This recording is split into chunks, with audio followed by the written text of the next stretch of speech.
24 movie side channel நண்பர்கள் அனைவருக்கும் வணக்கம். இன்னைக்கு நம்ம பார்க்க போறது டிவிட்டியோ புருஷ் அப்படிங்கிற சூப்பரான ஒரு பெங்காலி படத்தை பத்தி தான் பார்க்க போறோம். இந்த படத்தோட கதை என்னன்னா 1993 ஒரு டீனேஜ் ரவுடி 3 கொலையை பண்ணிட்டு ஜெயிலுக்கு போறான். 25 வருஷம் கழிச்சு அவன் ரிலீஸ் ஆனதுக்கு அப்புறம் அதே மாதிரியான கொலைகள் நடக்குது. ஹீரோ இந்த கேஸ் எடுத்து விசாரிக்கும் போதுதான் பல உண்மைகள் வருது. இப்ப நடந்த கொலைகளுக்கு யார் காரணம், கடைசி வரைக்கும் செம்ம இன்ட்ரெஸ்டா கொண்டு போயிருப்பாங்க. இப்ப நம்ம படத்துக்குள்ள போவோம். ஸ்டார்டிங் சீனு கல்கட்டாவில நிறைய குற்றங்கள் நடக்கிற மாதிரி காட்டுறாங்க. பசங்க நிறைய பேர் போதை மருந்து பழக்கத்துக்கு அடிமையாகி சுத்திட்டு இருக்காங்க. சட்டவிரோதமா ஆயுத சப்ளை எல்லாம் நடக்குது. அதே மாதிரி 2 ரவுடி கும்பலும் மாத்தி மாத்தி சண்டை போட்டுக்கிறாங்க. சில போலீஸ் நேர்மையா தப்ப தட்டி கேட்கறாங்க, சில போலீஸ் லஞ்சம் வாங்கிட்டு கண்டுக்காம விட்டுறாங்க. அடுத்த சீன்ல 1993 கல்கட்டாவில நடக்கிற மாதிரி காட்டுறாங்க. ஒரு குரூப் வேற ஒரு குரூப்பை சேர்ந்த ஒரு ரவுடியை துரத்திட்டு போயிட்டு இருக்காங்க. இந்த குரூப்போட லீடர் ஒரு டீனேஜ் பையனா தான் இருப்பான். இவனோட பேர் கோகா அப்படிங்கிறது. இவனுக்கு அரசியல்வாதிங்க சப்போர்ட் இருக்கிறதுனால தைரியமா குற்றங்களை பண்ணிக்கிட்டு இருக்கான். இப்ப தப்பிச்சு ஓடுன வேற ஒரு குரூப்பை சேர்ந்த அந்த ரவுடி இவங்கிட்ட மாட்டிக்கிறான். இப்ப கோகாவும் என்ன பண்றானா, தான் பேரை அவனோட நெத்தியில எழுதி வச்சுட்டு கொடூரமா கொலை பண்றான். அடுத்து இந்த ஏரியா போலீஸ் இன்ஃபார்மரை கண்டுபிடிச்சு அவனை கழுத்தறுத்து கொலை பண்றான். அதே மாதிரி அவன் நெத்தியிலும் தான் பேரை எழுதி வைக்கிறான். இப்ப கரண்ட்ல நடக்கிறத காமிக்கிறாங்க. ஒருத்தர் கனவு கண்டு தூக்கத்திலிருந்து பயங்கரமா எந்திரிக்கிறாரு. இவர் தான் இந்த படத்துக்கு ஹீரோவா இருப்பாரு. இவரோட பேர் அப்ஜித் அப்படிங்கிறது. இவர் ஒரு போலீஸ் ஆபீசரா தான் இருப்பாரு. இவரோட கனவுல வந்தது ஒரு சீனியர் ஆபீசர் தான். அவர் தான் ஹீரோவுக்கு ரோல் மாடலா இருந்திருப்பாரு. அந்த சீனியர் ஆபீசரும் ஒரு கட்டத்துல தொடர்ச்சியா நிறைய கொலைகளை பண்ண ஆரம்பிச்சிருக்காரு. அந்த கேஸை விசாரிச்சதே ஹீரோ தான். ஒரு கட்டத்துல அந்த சீனியர் ஆபீசரும் தற்கொலை பண்ணி இறந்து போயிருக்காரு. அந்த சம்பவத்தோட பாதிப்பு தான் இவருக்கு அடிக்கடி வந்துகிட்டே இருக்கும். ஹீரோவுக்கு கல்யாணம் ஆயிருக்கும்.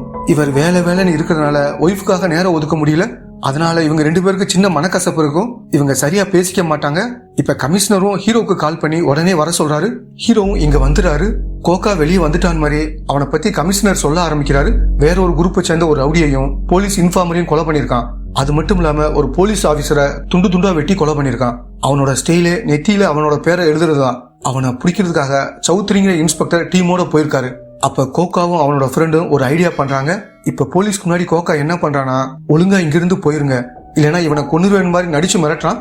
இப்ப இன்ஸ்பெக்டரும் ஃப்ரெண்டோட கால்ல சுட்டு கோகாவை பிடிச்சிடாரு. இதுதான் 25 வருஷத்துக்கு முன்னாடி நடந்ததுன்னு கமிஷனரும் சொல்றாரு. போன மாசம் அவன் ரிலீஸ் ஆகி போயிருக்கான். ஆனா எங்க போனான்னு தெரியல. இந்த ஏரியாவில ஒரு கொலை நடந்திருக்கு.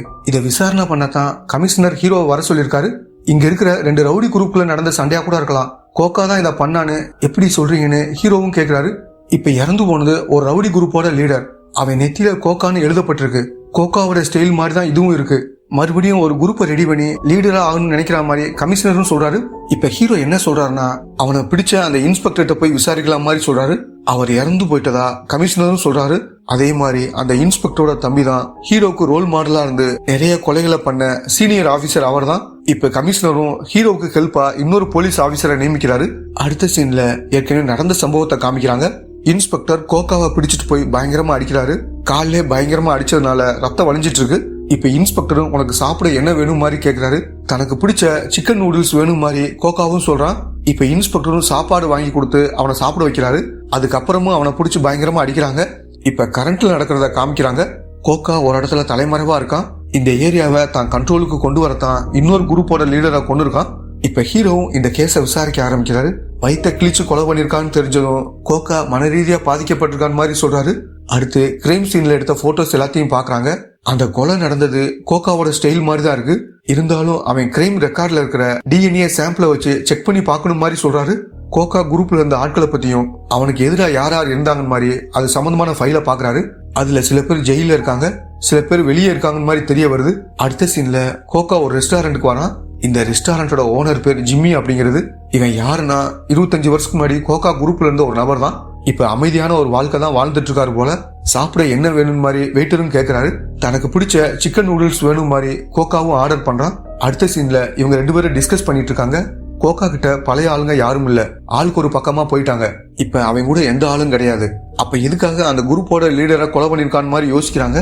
அவன் மறுபடியும் தன்னோட ஆட்கள் எல்லாத்தையும் சேர்க்கணும்னா கண்டிப்பா அவங்கள கான்டாக்ட் பண்ணிருப்பான். அந்த மாதிரி பழைய ஆட்களை விசாரிச்சா நமக்கு ஏதாவது தகவல் கிடைக்கும். கோகா ஜெயிலுக்கு போகும்போது 15-16 வயசு தான் இருக்கும். அவனோட போட்டோ கூட ஜெயில் ரெக்கார்ட்ல இல்ல. இப்ப அசிஸ்டன்ட் என்ன சொல்றாருன்னா, கோகோ சம்பந்தமான சில ஃபைலும் மிஸ் ஆயிருக்கு. அரசியல்வாதிகள் மட்டும் இல்லாம போலீஸ் டிபார்ட்மெண்ட்டை சேர்ந்தவங்களும் அவனோட டீடைல்ஸ் அழிச்சிருக்காங்கன்னு மாதிரி சொல்றாரு. 1993 கொலை நடந்தப்ப வந்த நியூஸ் ஃபுட்டேஜை செக் பண்ணோம்னா நமக்கு தகவல் ஏதாவது கிடைக்கும்னு ஹீரோவும் சொல்றாரு. அடுத்த சீன்ல கோகாவும் ஜிம்மி கிட்ட பேச ஆரம்பிக்கிறான். உன் ஃப்ரெண்டுக்கு என்னாச்சுன்னு மாதிரி ஜிம்மியும் கேட்கறான். ஃப்ரெண்டு என் கூட தான் ஜெயில இருந்தான், ஆனா போலீஸ் அவனை கொண்டுட்டாங்கன்னு மாதிரி கோகாவும் சொல்றான். பழைய மாதிரி ஒரு குரூப்பை உருவாக்கணும், ஆட்கள் வேணும் மாதிரி இவனும் கேட்கறான். ஆனா ஜிம்மியை பொறுத்த வரைக்கும் ஒரு அமைதியான வாழ்க்கை தான் வாழ்ந்துட்டு இருக்காரு. அதனால அப்படிப்பட்ட ஆட்கள் யாரும் தெரியாத மாதிரி இவரும் சொல்றாரு. ஜிம்மியும் உன்னை எப்படி ஜெயில இருந்து விட்டாங்கன்னு மாதிரி கேட்கிறாரு. இப்ப ஏற்கனவே நடந்த சம்பவத்தை காமிக்கிறாங்க. அப்ப இந்த இன்ஸ்பெக்டர் கோகாவை நைட் ஃபுல்லா பயங்கரமா அடிக்கிறாரு. அதனால கோகா ரொம்ப மோசமான நிலைமைக்கு போயிடுறான். அப்ப இருந்த கமிஷனர் தான் கோகாவை ஹாஸ்பிட்டலுக்கு கூட்டிட்டு போய் காப்பாத்திருக்காரு. குற்றவாளி எவ்வளவு பெரிய தப்பு பண்ணியிருந்தாலும் சட்டப்படிதான் நடவடிக்கை எடுக்கணும், இவ்வளவு கடுமையா நடந்திருக்க கூடாது மாதிரி கமிஷனரும் இன்ஸ்பெக்டர் பிடிச்சி பயங்கரமா திட்டுறாரு. கோகா மாதிரி ஆளுங்களை என்கவுண்டர்ல தான் போட்டு தள்ளணும் மாதிரி இன்ஸ்பெக்டரும் சொல்றாரு. குற்றவாளிகளை திருத்த தான் முயற்சி பண்ணணும், அழிக்க கூடாது மாதிரி கமிஷனரும் அட்வைஸ் பண்றாரு. அப்படின்னா சோறு போட்டு நீங்களே வழங்கன் மாதிரி இன்ஸ்பெக்டரும் எதிர்த்து பேசியிருக்காரு. அதனால கமிஷனரும் கடுப்பாகி அவரை சஸ்பெண்ட் பண்ணிருக்காரு.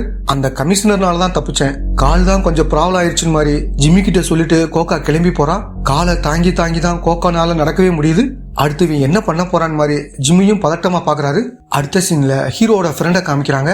இவர் மீடியாவில ஒர்க் பண்றாரு. இவர் மூலமா கோகா சம்பந்தமான பழைய நியூஸ் ஃபுட்டேஜ் எல்லாம் ஹீரோக்கு கிடைக்குது. அதே நேரம் ஹீரோ தன்னை பத்தி விசாரணை பண்றாருன்னு கோகாவுக்கும் தெரிய வருது.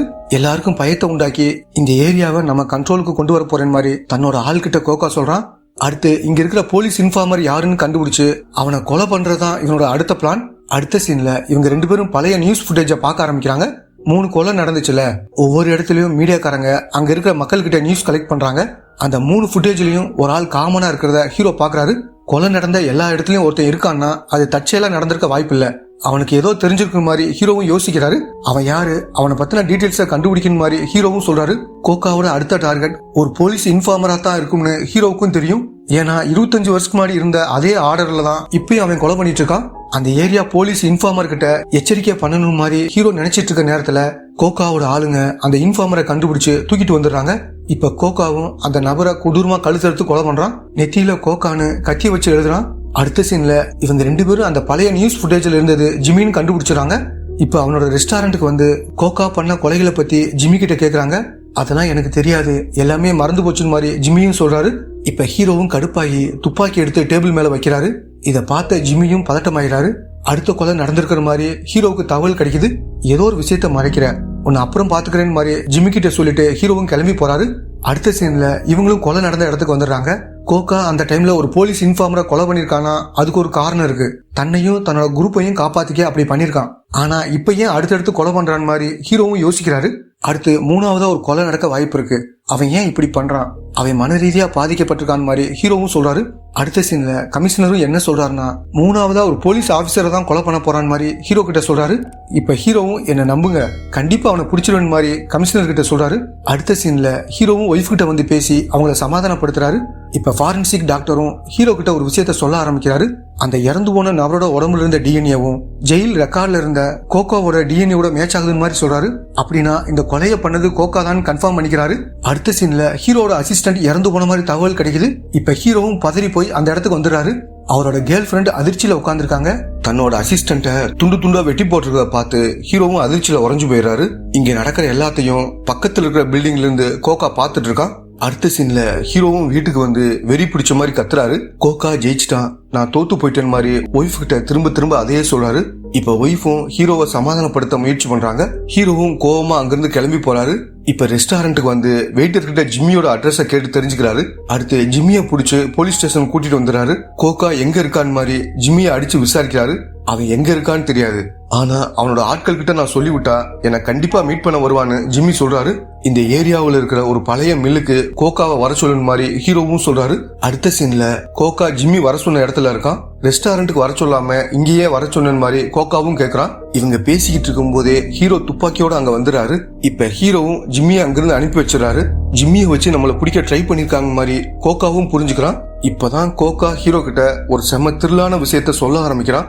அது என்னதுன்னா, இவன் உண்மையான கோகாவே இல்ல, கோகாவோட ஃப்ரெண்டு தான் இவன். உண்மையான கோகாவும் இவனும் கேவா தான் இருப்பாங்க, அதாவது ஓரின சேர்க்கையாளர் தான் இருப்பாங்க. இப்ப கொலையெல்லாம் பண்ணிக்கிட்டு இருக்குது இவன் தான். அப்படின்னா உண்மையான கோகா யாருன்னு மாதிரி ஹீரோவும் கேக்குறாரு. கோகாவுக்கு பழசெல்லாம் ஞாபகம் வந்து என் கூடவே சேருவான்னு நினைச்சேன், அதுக்காகத்தான் அதே மாதிரி கொலைகளை பண்ணேன்னு இந்த ஃப்ரெண்டும் சொல்றான். இப்ப ஏற்கனவே நடந்த சம்பவத்தை காமிக்கிறாங்க. 25 வருஷத்துக்கு முன்னாடி இன்ஸ்பெக்டர் கோகாவை பிடிச்சு பயங்கரமா அடிச்சிருக்காரு. அதனால அவன் மயக்கமாயிருக்கான். அப்ப இருந்த கமிஷனர் கோகாவை ஹாஸ்பிட்டல்ல அட்மிட் பண்ணிருக்காரு. கோகாவுக்கு தலையில பயங்கரமா அடிபட்டதுனால டோட்டல் மெமரி லாஸ் ஆயிருக்கு. அதனால அவனுக்கு பழைய ஞாபகம் எதுவும் வரல. டீனேஜ் பையனா இருக்கிற கோகாவோட அடையாளத்தை மாத்தி புது லைஃப கொடுக்கலாம் மாதிரி கமிஷனருக்கு தோணி இருக்கு. உன் பேர் என்னன்னு கமிஷனரும் கோகா கிட்ட கேக்குறாரு. அது கூட அவனுக்கு ஞாபகம் வர மாட்டேங்குது.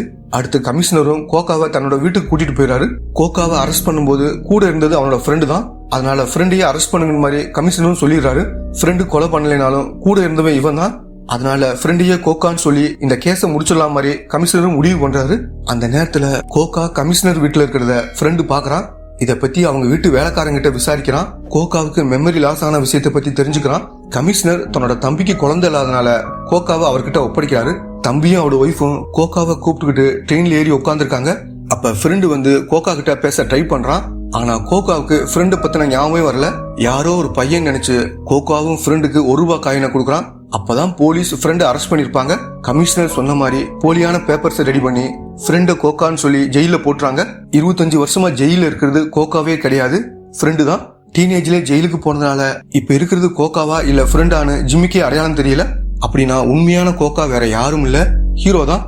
கோகா அப்ஜித்ங்கிற பேர்ல நல்ல விதமா வளர்ந்து போலீஸ் ஆபீசர் ஆயிருக்காரு. கடைசியா ரயில்வே ஸ்டேஷன்ல கோகா கொடுத்த ₹1 காயினை ஃப்ரெண்டும் காமிக்கிறான். இதெல்லாம் கேக்குற ஹீரோவுக்கு ஒரு மாதிரி ஆகுது. வாய மூடு, நான் கோகா கிடையாது, நான் போலீஸ் ஆபீசர் அப்ஜித் மாதிரி சொல்றாரு. 2 பேரும் கேவா தான் இருப்பாங்க. ஹீரோ கல்யாணம் பண்ணிக்கிட்டது ஃப்ரெண்டுக்கு சுத்தமா பிடிக்கல. உனக்காக இருந்த என்ன மறந்துட்டு வேற யாரோ ஒருத்தியோட வாழ ஆரம்பிச்சிட்டு மாதிரி ஃப்ரெண்டும் கோவப்படுறாரு. தேவையில்லாம பேசாதன்னு ஹீரோவும் துப்பாக்கி எடுத்துட்டு பக்கத்துல வராரு. ஆனா ஃப்ரெண்டு சொன்னதெல்லாம் கேட்டு டிஸ்டர்ப் ஆகி கையெல்லாம் நடுங்குது. உனக்கு மறுபடியும் ஞாபகம் வர வைக்கத்தான் நீ பண்ண மாதிரி 3 கொலைகளை பண்ணேன் மாதிரி ஃப்ரெண்டும் சொல்றான். ஆனா ஹீரோவுக்கு எதுவுமே ஞாபகம் வர மாட்டேங்குது. பக்கத்திலே கொலையாளி இருந்தும் எதுவுமே பண்ண முடியாம ஹீரோவும் அங்கேயே உட்காந்து அழுகுறாரு. எதுக்கு அழுகுற செல்லம், நான் இருக்கேன் மாதிரி ஃப்ரெண்டும் ஹீரோவுக்கு முத்தம் கொடுக்குறான். அதே மாதிரி ஹீரோவும் ஃப்ரெண்டுக்கு முத்தம் கொடுக்குறாரு. அப்படியே முத்தம் கொடுத்துக்கிட்டு ஹீரோ ஃப்ரெண்டை சுற்றாரு. ஃப்ரெண்டும் அங்கேயே இறந்து போயிடுறான். இப்ப ஹீரோவும் கமிஷனருக்கு கால் பண்ணி கோகா இறந்துட்டான் மாதிரி சொல்றாரு. இப்ப ஏற்கனவே நடந்த ஒரு சம்பவத்தை காமிக்கிறாங்க. கோகா ஹாஸ்பிட்டல் இருக்கும்போது உனக்கு சாப்பிட என்ன வேணும் மாதிரி கமிஷனர் கேட்கிறாரு. இவனும் சிக்கன் நூடுல்ஸ் வேணும் மாதிரி சொல்றான். கோகா எல்லாத்தையும் மறந்திருந்தாலும் அவனோட டேஸ்ட் மட்டும் மாறவே இல்லை, அப்படியே இருந்திருக்கு. இப்ப ஹீரோவும் ஒரு ஹோட்டலுக்கு போய் சிக்கன் நூடுல்ஸ் ஆர்டர் பண்றாரு. ஃப்ரெண்டு வச்சிருந்த ₹1 காயினை எடுத்து அதை பார்த்து வில்லத்தனமா சிரிக்கிறாரு. ஃப்ரெண்டு சொன்னதை கேட்டு இவருக்கு பழசெல்லாம் ஞாபகம் வந்துருச்சு போல. ஹீரோக்கு ரோல் மாடலா இருந்த சீனியர் ஆபீசரும் ஒரு கட்டத்துல நிறைய கொலைகளை பண்ணிருப்பாரு. அது மாதிரி ஹீரோ மாற வாய்ப்பு இருக்கு மாதிரி சொல்லி படத்தை முடிக்கிறாங்க. ஓகே ஃப்ரெண்ட்ஸ், இந்த படம் பிடிச்சிருந்தா லைக் பண்ணுங்க, மறக்காம சப்ஸ்கிரைப் பண்ணிருங்க.